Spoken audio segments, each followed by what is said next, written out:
But over in house 3, Daniel is not feeling those warm fuzzies for the plasterers. That's your bottom bit, just got to cut it to length. And while the sheets are nearly all up, he has a long night of sanding the gyprock ahead of him. And none of Wilson's plasterers are prepared to stay back and help him tonight. But they are prepared to stay back and work for Sarah and George. My guys went out at 5 o'clock, tools down, but they're still going in that room in theirs now. I went and seen Wilson about 3 o'clock and said, I need a couple more guys. And he said, oh, I'm sort of stuck, I need to get this one finished and whatnot. And I was like, OK, that's a bit interesting. There's a big broom here somewhere. Wilson told me when I hired him that I was exclusive to him. And then he called me up and he said, oh, look, I've been approached by another team. Can I do another team? Yeah, no worries, that's fine. As it's turned out, Wilson seems to be spending a lot more time in that house than not in this house. So tonight, I was sort of a bit fed up.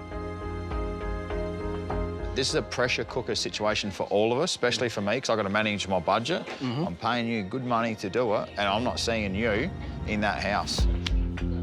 I employed you at your rate when I spoke to you on the phone, exclusive to house 3, and now you're stuck in house 2, though. You know, like your boys there did a power of work today. They did a great job. They did it all by themselves.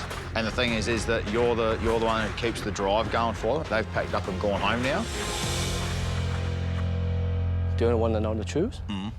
He doesn't really want to work in the house 3. Ah, OK. I'm just telling the truth. Why they don't want to stay back, they just want to go on. They doesn't want to stay a bit more to stay under hard pressure. He expressed to me tonight, Wilson did, that the boys are a little bit uncomfortable because I'm expecting a little bit too much out of them for the day. They just feel work smooth and they're happy. Yeah, OK, yeah. And they're sort of saying that I'm a little bit too pushy to get into work for them. So, yeah, Wilson just said to me the boys are struggling a little bit with that. I appreciate what the boys do tremendously. Yeah. It's probably my dry way of going about it.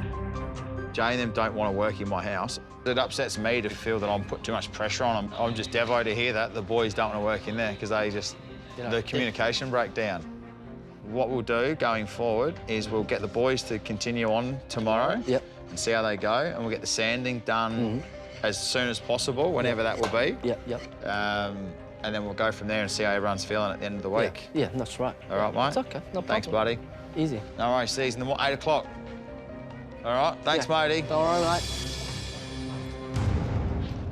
What was the go? The go is I put too much pressure on the boys. They know it's the block, right? He just said that Jay just feels like he's under too much pressure in this house, so, yeah. I don't feel comfortable in Jay feeling like that, that's for sure. Like, I don't want him to feel like that. Yeah, unfortunately, I feel bad because I've made him feel like that, and I've only just found that out, so, yeah, I don't know, I'm lost. I've got to reflect on this and think about it. Yeah. Oh, well. Very disappointed. No, I feel pretty for that, for if Jay feels like that, but I'm shattered with it. No one needs to go to work and feel uncomfortable.